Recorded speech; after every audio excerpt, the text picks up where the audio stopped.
Hey guys, hi, welcome back once again. And this time I wish to talk about I am and developing our perspective with regards to that I am and not getting stuck with I am. So there was this quote that was shared by a friend of mine which said that what you add after I am shapes your reality, which in some ways is very true. So, what if we are actually able to say that I am life?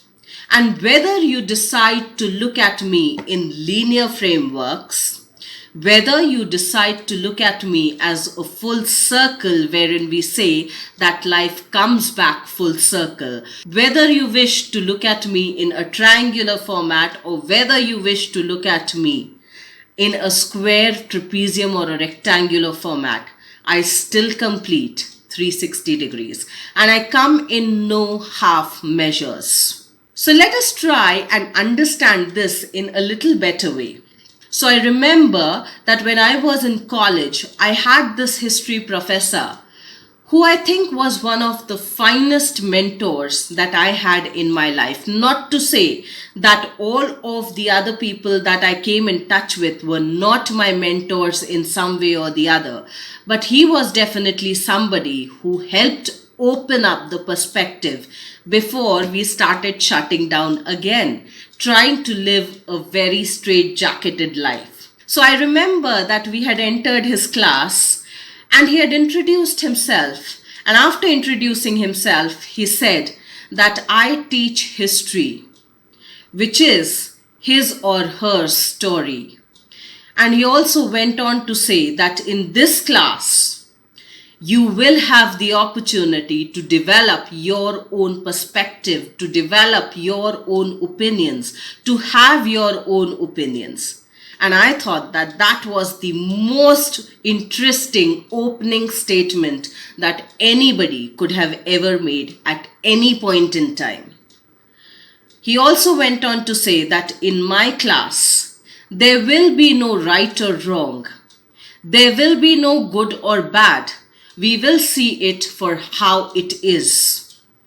Because when you're studying the subject history, when you're studying any kind of history, whether it's the history of evolution, whether it's the history of culture, whether it's the history of humanity, whether it's the history of geography that has shaped our planet Earth, or whether it's any form of history, we all learn a lot from it.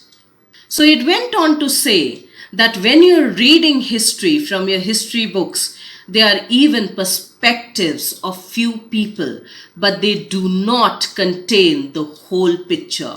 They are just reference points by certain people who go on to illustrate what they felt about a certain incident at a certain point in the history of evolution or devolution in the history of mankind. And he had cited some fantastic examples, which I'd like to share a few of them at least. So he had cited the example of Akbar the Great, one of the greatest rulers that India ever had. He was a Mughal emperor, but he also was great because probably he was illiterate, but he was very educated. He knew exactly how to run an empire and he exactly knew the kind of people he needed to run that fantastic empire. And I think he did it beautifully well. But in hindsight, he also made us realize that there is a difference between being literate and being educated. And education matters more than literacy. Not discounting literacy, but maybe literacy can just be used as a reference point to start opening up our mindsets, to start opening up our perspectives, to have a bigger picture in mind when we are trying to look at something, when we are even trying to study ourselves. He even cited the example of Industrial Revolution, and when we used to discuss that in his class, it would be about whether it was pleasant, whether it was unpleasant, whether it worked or whether it did not work. and what were the implications and what were the repercussions of the Industrial Revolution that had started in Europe. So, as we studied more about it, we also at the same time realized that it was the point in time in history when the world was starting to become more global.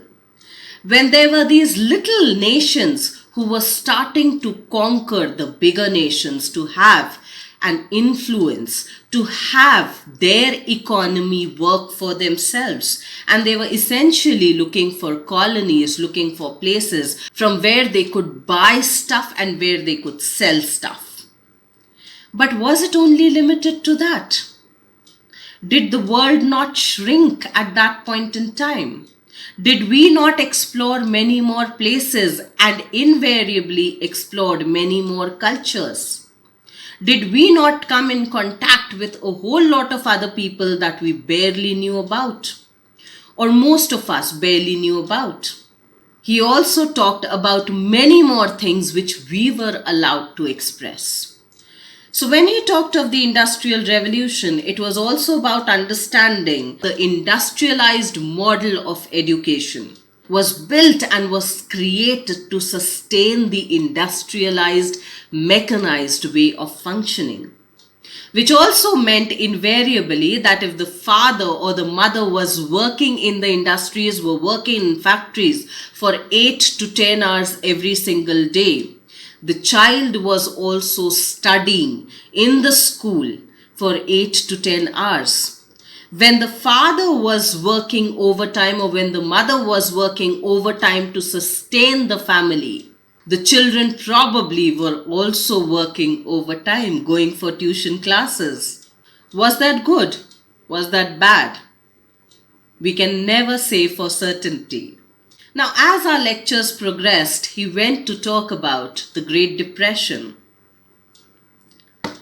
And the Great Depression was a time when the economy across the world had collapsed. So was it just the economy that suffered? Because the world across experienced the Great Depression around 1929 to 1930, which lasted for a few years. So was every family, was every society, was every individual not impacted? Was the lifestyle not impacted? Was the medical science not impacted? It was, after all, the Great Depression. Were the policies not impacted which the government had gone on to make? Was the trade not impacted? Was the culture not impacted? Was the mindset of every cultural society not impacted? And then is culture a very stable thing? Is it not evolving? Is it not constantly changing with the change in our mindsets, with the change in our lives, with the change in our lifestyles, with our demands and our supplies? Is it not impacted? Is that not an organic thing in itself which keeps growing? And yes, at times it takes a lot of time for the culture to shift its paradigm, because the culture is formed of a whole lot of people that take time to change. And unless the collective we, which makes the whole society, which makes the whole nation, which makes any kind of an organization, decides to change consciously, it takes longer to evolve. And probably that is why it seems more static as well. And then we kind of get programmed into thinking in a certain way, and we don't really want to ruffle the feathers and disturb the status quo. But probably disturbing the status quo has its own beauty with brutality. Probably the shift in status quo also brings into light of what was needed to change. So here was this person who was helping us develop a better perspective, a bigger perspective, a more holistic perspective. But also at the same time, he constantly, consciously told us that when you attempt the question paper at the end of the year, do remember that there are other people who will be checking those question papers who are not that attuned to change. There are also those people who live a very straight-jacketed life and therefore think in a very straight-jacketed linear manner without realizing that even the linear comes 360 degrees. So when you answer the question paper, write what is expected of you, not what you think. But when you attend this class, think how you wish to think. Develop and have your own opinion. Have your own perspective and allow it to change. Allow it to grow bigger. Because unless you do that, you'll always be living through somebody else's lenses. You'll always be understanding things through somebody else's perspective without even trying to understand whether it's your own or not.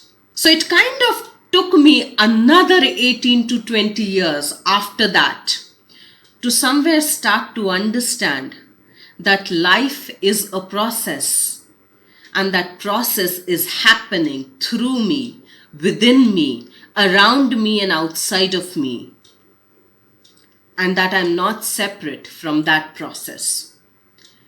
And whether I decide to look at it in a linear way, whether I decide to look at it as a whole circle, whether I decide to look at it as a triangle, it still comes 360 degrees. So let's try and understand a bigger perspective of things. Let's also at times try and blow up our own minds so that we become more mindful about our own individual minds, so that we are able to develop, enhance our own perspectives and form our own realities, which is organic, and that is why is allowed to change. That is why it's allowed to transform, because that is the only way life understands its own richness. That is the only way that we can get more curious, that we can get more intrigued about our own selves, because we are organic process in evolution. So let's try and develop a bigger perspective, a more open perspective, realizing that however we wish to see life, it still comes 360 degrees. So let's try and work on understanding that a little better, and I will see you once again next week. Till then, stay tuned in.